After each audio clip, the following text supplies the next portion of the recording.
जय श्री राधे राधे। प्रेमी जनों को राधे राधे, भक्तजनों को राधे राधे। आज के आनंद की जय हो आप सबको। हर हर महादेव, नमः पार्वती पते। आप सबको जय हर हर महादेव की।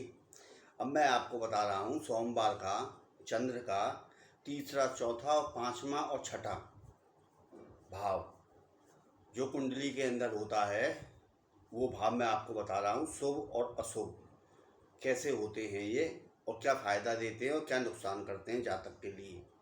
अब मैं बताता हूँ शुभ फल पहले।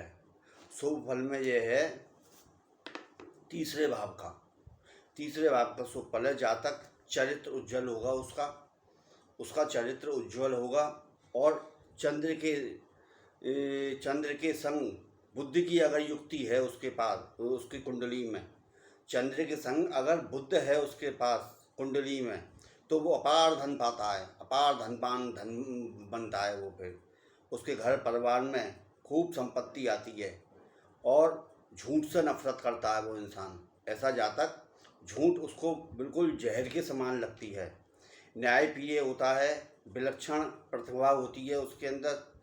चौथे भाव का जातक न्यायप्रिय होता है, विलक्षण प्रतिभा का मालिक होता है। उसके अंदर विलक्षण तरीके की उसके अंदर वो होती है प्रतिभा, क्या समझे।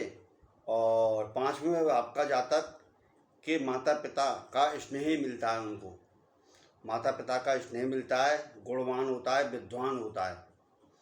और छठे भाव का उत्तम चरित्र वाला होगा, गुरु की कृपा हमेशा रहेगी उसके ऊपर, क्या समझे। जातक को समझदारी से कोई भी फैसला लेगा, ये कोई भी फैसला लेगा बिल्कुल सोच समझ के समझदारी से लेगा।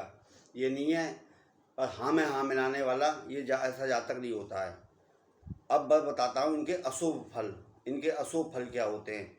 ऐसे जातक जिनका चंद्र अशुभ होता है, वो संपत्ति, पैतृक संपत्ति उनकी नहीं मिलती है, उसका नाश हो जाता है, क्योंकि वो गलत एमालों में उस संपत्ति का नाश कर देते हैं। जातक को रोज़ पूजा करनी चाहिए, क्या समझे। जातक को रोज़ पूजा करनी चाहिए। अगर इसको परेशानियों से बचना चाहे, वो मंदिर में जाकर भगवान शिव पे दूध चढ़ावे हैं, चाहे अपने घर में पूजा करें, चाहे हनुमान चालीसा का पाठ करें, कुछ भी करें, उससे डेली पूजा करनी चाहिए भगवान से अपनी सद्बुद्धि की लिए। ये मैं बता रहा हूँ तीसरे भाव का। शिव जी पे दूध चढ़ावे और माता पिता की सेवा करें। अब इसके अंदर जो मैं बता रहा हूँ, इसमें हर भाव में, तीसरे में, चौथे में, पांचवें में और छठे में, हर भाव में उसमें यही बताया गया है। माता पिता की एंड में माता पिता की सेवा सब में बताई गई है, क्योंकि ये बात मैं पहले भी आपसे कहता आया हूँ। जो इसने माता पिता की सेवा कर ली उसको कोई गिरह नहीं सताएगी, और जिसने कोई माता पिता को निरादर किया, अपमान किया, उसको चलती फिरती गिरह भी उसको टंगड़ी अड़ा देंगी। शिव जी की दूध चढ़ाएं और माता पिता की सेवा करें, उनका आशीर्वाद लें। जातक चौथे भाव का जातक अशुभ जो होता है, लालची हो जाता है, जीवन भर वो कष्ट उठाता है और दूसरों को कष्ट पहुंचाएगा। चुगलखोर होगा, कहीं भी बैठेगा एक दूसरे की चुगली वो करेगा ही करेगा, क्या समझे। और पैतृक संपत्ति, पांचवें भाव का अशुभ, पैतृक संपत्ति का सुख नहीं मिलेगा उसको। कठिनाइयों का सामना करना पड़ेगा, विलक्षण कठिनाइयों का सामना करना पड़ेगा उसको। व्यापार में विलक्षण घटना नाम यूँ ले रहा हूँ क्योंकि हमारे उसमें ये चीज़ होती है, स्पष्ट नहीं कहा जाता किसी से भी तेरे संग ये हो जाएगा, क्योंकि उसमें अच्छा नहीं रहता है, जातक घबरा जाता है। इसलिए भयंकर कठिनाइयों का सामना करने का मतलब है हर समय वो सावधानी से काम करे।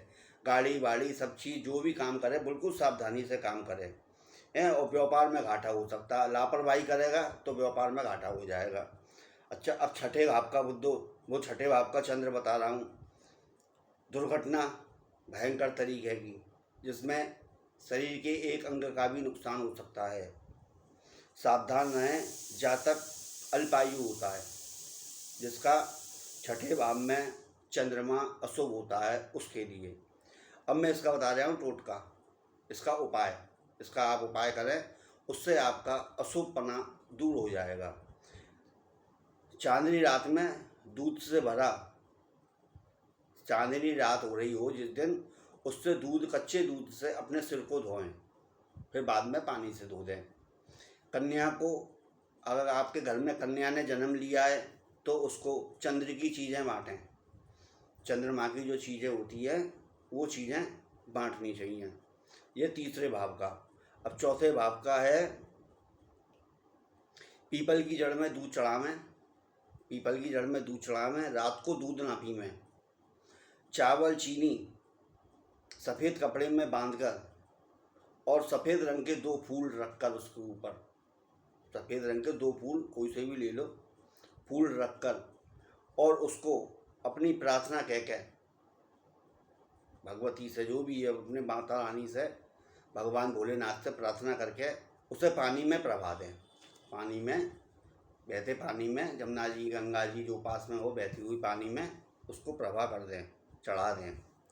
अब मैं बता रहा हूँ, ये बताया था सफ़ेद फूल का, इसका 5वें भाव में। अब मैं छठे भाव का बता रहा हूँ। घर में खरगोश, कबूतर ना पालें। आप घर के अंदर खरगोश और कबूतर पालेंगे, हानि होगी, मानसिक अशांति होगी, घर में कलेश होगा खामखा का, और घर की शांति समाप्त हो जाएगी। माता पिता की सेवा करें और गुरु की वस्तुओं का दान करें। जैसे पीली चीज़ है, चने की दाल है, और भी चीज़ें हैं, ये अपने दान करें। ये थोड़ी सी दाल रात को भिगो दें और सुबह उसके अंदर गुड़ मिला के अपने गाय को दें, इससे आपको फ़ायदा होगा। और चंद्रमा पे अब मैं बताता हूँ इसका एक और उपाय। भगवान शिव के मंदिर में अपने दूध ले जाइए, जल ले जाइए अलग से, और काले तिल ले जाइए, चंदन और 4 बत्ती का दिया बना के ले जाइए। भगवान शिव के ऊपर पहले जल चढ़ाएं, पहले गणेश जी पे, माता रानी पे, कार्तिक जी पे, अशोक सुंदरी पे जो बीच में सांप बनी होती हैं, और फिर भोलेनाथ पे, और पंचाक्षरी मंत्र का जाप करें। क्या समझे? पंचाक्षरी मंत्र का जाप करें, जाप कर सकते हो, नहीं तो सांब सदाशिव, सांब सदाशिव, इस मंत्र का आप जाप करते रहिए और भगवान की पूजा, भोलेनाथ की पूजा करते रहिए। और भगवान शिव के ऊपर फिर दूध चढ़ाइए, फिर जल चढ़ाइए। उस जल को लेके अपने घर के अंदर आ जाइए, पूजा करके दीपक जला के, दीपक के अंदर 2 लौंग का जोड़ा डाल देना फूलदार, अपनी मनोकामना कह के, और पूजा करके और जल लेके घर आ जाइए। उस जल को अपने घर की मकान की ढेली पे छिड़कें और अपने सबरे घर में छिड़कें, तो आपके सबके घर में जो भी जिसके दिमाग के ऊपर नेगेटिव छाई होगी वो आपकी सबकी दूर हो जाएगी। और भगवान शिव का भजन करिए, आनंद लीजिए। जय जय श्री राधे राधे, श्याम की जय जय, जय जय हो।